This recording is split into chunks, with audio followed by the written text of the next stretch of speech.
Imaginez la peur si vous viviez dans une région où un tueur en série sévit, tuant des gens au hasard depuis des années et étant toujours en liberté, sans jamais savoir exactement où il se trouve, ni qui il va cibler ensuite.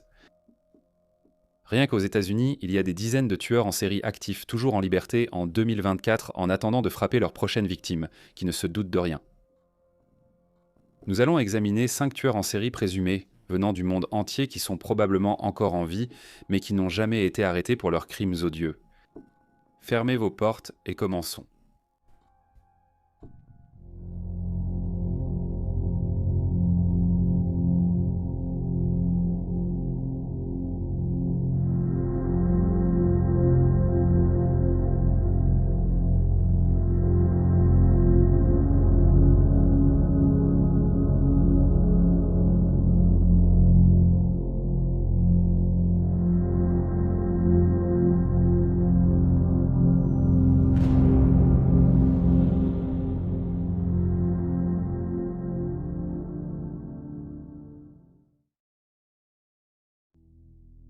Pedro Lopez, le monstre des Andes.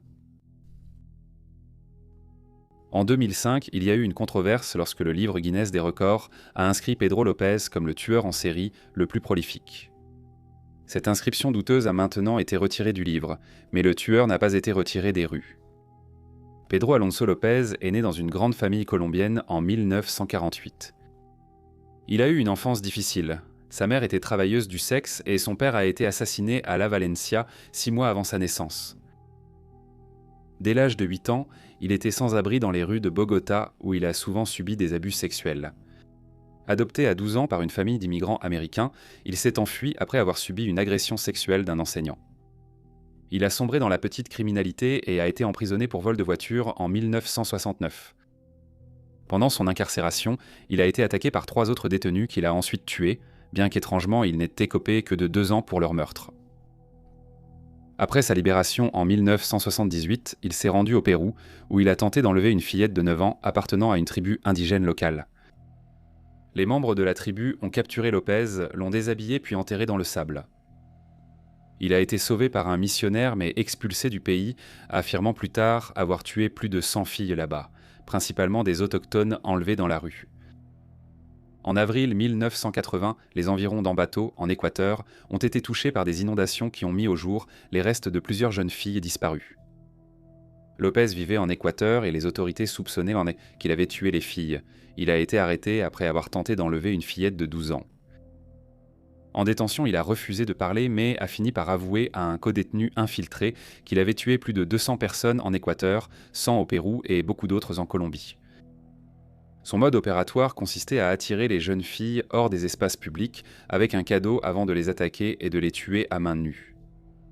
Il a également affirmé qu'il lui arrivait d'exhumer les corps de leur lieu d'enterrement et d'organiser des goûters avec leurs cadavres. Il a affirmé que sa motivation venait du fait qu'il avait été abusé lorsqu'il était jeune garçon et qu'il voulait faire subir la même chose au plus grand nombre de filles possible. Après avoir avoué aux autorités et les avoir conduites sur les lieux d'enterrement de 53 de ses victimes, il a été reconnu coupable de meurtre en 1980 et condamné à 16 ans de prison.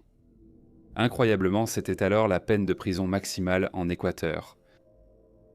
En août 1994, Lopez a été libéré avec 2 ans d'avance et a été expulsé vers la Colombie, où il a été détenu à son arrivée en tant qu'immigrant illégal. Mais incapable de monter un dossier contre lui, Lopez a été déclaré fou et interné dans un hôpital psychiatrique. En 1998, Lopez a été libéré et a immédiatement disparu. La dernière fois qu'il a été vu remonte à septembre 1999, lorsqu'il s'est rendu au registre civil national pour renouveler sa carte de citoyenneté. Il est rare de connaître l'identité d'un tueur en série toujours en liberté, mais c'est ce qui s'est produit avec le monstre des Andes. Bien qu'il soit suspecté dans plusieurs meurtres, Lopez reste un fugitif, même à ce jour. Il aurait 75 ans au moment de cette vidéo, et à ce que l'on sache, il est toujours bien vivant et pourrait continuer à tuer, mais personne ne sait où il se trouve. Le maniaque de Danilovski. La Russie a connu son lot d'atrocités au fil des années.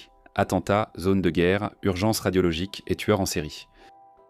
Seuls les États-Unis dépassent la Russie en nombre de tueurs en série. Cependant, un criminel a toujours échappé à la capture.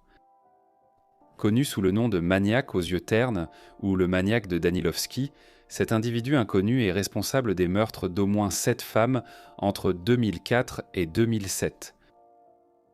Ces victimes étaient jeunes, parfois avec le même prénom, toutes étranglées avec un garrot improvisé, et abandonnées dans des bâtiments désaffectés ou sur des chantiers autour de la ville de Tcherpovets. À chaque fois, le tueur effaçait ses traces puis laissait une carte de visite unique sur les murs de chaque scène, des croquis pornographiques grossiers à la craie noire. La ville et surtout les jeunes femmes vivaient dans la peur d'une nouvelle attaque du maniaque. En l'espace de 18 mois, il avait ôté la vie à 6 victimes, puis soudainement, les meurtres cessèrent. Pendant 2 ans, le maniaque s'est arrêté et les habitants locaux ont poussé un soupir de soulagement, pensant qu'il était peut-être mort, emprisonné pour un autre crime ou qu'il avait repris sa série de meurtres dans une autre région. Cependant, le 11 juin 2007, une jeune fille de 17 ans marchait le long d'une ceinture forestière près du pont Oktaï-Bratsky, lorsqu'elle a été enlevée en plein jour et assassinée. La peur du retour du maniaque s'est installée et quand la police a retrouvé les restes d'un tailleur dans un parc, ses craintes se sont confirmées. Cette fois, plusieurs témoins oculaires ont vu un homme près du lieu de l'enlèvement du tailleur, fournissant enfin à la police quelques caractéristiques identifiables. Il avait entre 30 et 50 ans, était assez petit et trapu, avec des cheveux brun-gris dégarnis, des yeux ternes et sans âme et portait des lunettes. Un portrait robot de l'auteur a été diffusé en ville et une récompense offerte à quiconque aiderait à attraper le maniaque. Après son 7e meurtre, le maniaque a de nouveau disparu et n'a plus jamais été revu ni donné signe de vie. Il y a eu un autre meurtre en novembre 2011 lorsqu'une étudiante de 19 ans a disparu et son cadavre a été retrouvé 1 an plus tard dans un trou derrière un bâtiment vide.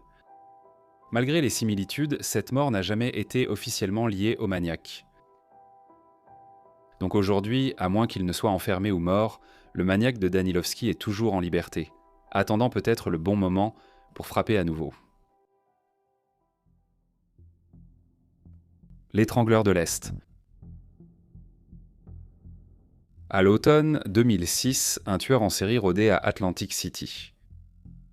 La première victime connue, Kim Refo, âgée de 35 ans, a été retrouvée par 2 femmes qui sont tombées sur ses restes derrière l'ancien Golden Key Motel, aujourd'hui démoli.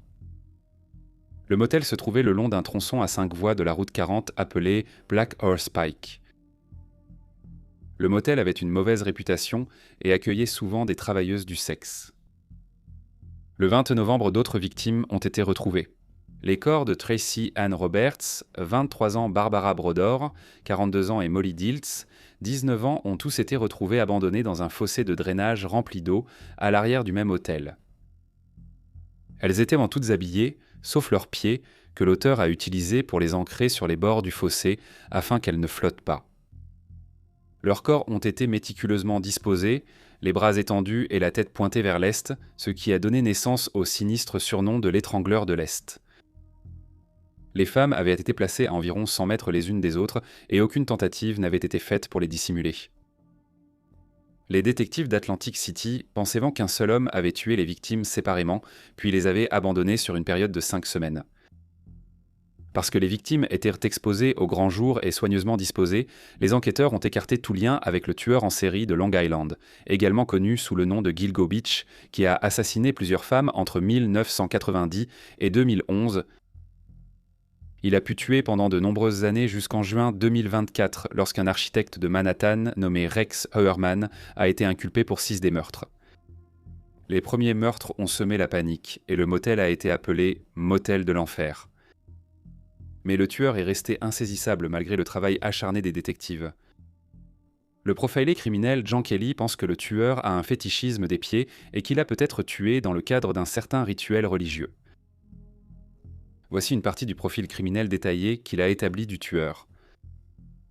Il pense que l'auteur est un homme local qui connaît bien la région d'Atlantic City et le lieu où il a abandonné ses victimes. Il a une personnalité très organisée, ce qui influence ses activités personnelles et quotidiennes, y compris son travail. Il est très rigide et structuré dans sa vie quotidienne.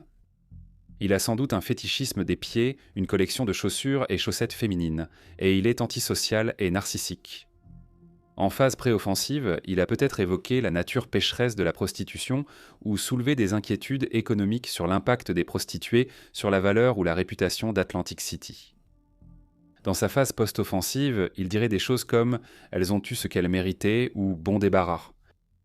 Le tueur suit sûrement les actualités sur ses crimes, a un casier pour abus envers des femmes et a probablement été maltraité enfant, détaché de son père. À ce jour, il n'y a eu aucune mise à jour concernant l'ADN retrouvé sur les lieux ou s'il a été testé avec les dernières avancées dans technologique. Kelly pense que le coupable a probablement tué avant et après la découverte des 4 victimes. Comme certains tueurs en série, il pourrait traverser une période de latence. Peut-être s'est-il marié, a eu un enfant ou est incarcéré pour une autre infraction. On sait avec certitude que l'étrangleur Verlet est toujours en liberté en 2024 et, s'il est encore vivant, il peut tuer à nouveau. Envoyez des informations à johnkellyprofilé@gmail.com ou à la police locale ou au service de police d'Atlantic City au 600 9 347 578 0. L'étrangleur de Chicago. Depuis 1999 à Chicago dans l'Illinois, au moins 50 femmes principalement noires ont été assassinées d'une manière remarquablement similaire. Bien que les preuves semblent concluantes, la police de Chicago nie qu'une seule personne soit responsable de ces meurtres et qu'un tueur en série terrorise la ville. Cependant, il est évident qu'un nombre inquiétant de femmes ont été tuées et que peu de ces cas ont été élucidés. Pour mettre cela en perspective, entre 1999 et 2018, 75 femmes âgées de 18 à 58 ans ont été étranglées à mort à Chicago, mais seulement 24 de ces affaires ont été résolues. Toutes les affaires non résolues sont similaires. Toutes les femmes ont été retrouvées abandonnées dans des bâtiments ou ruelles des quartiers sud et ouest de Chicago. Près de la moitié étaient des travailleuses du sexe, la plupart noires. Des victimes ont été violées et battues, d'autres ont été ligotées et bâillonnées. Certaines portaient des sacs en plastique sur la tête.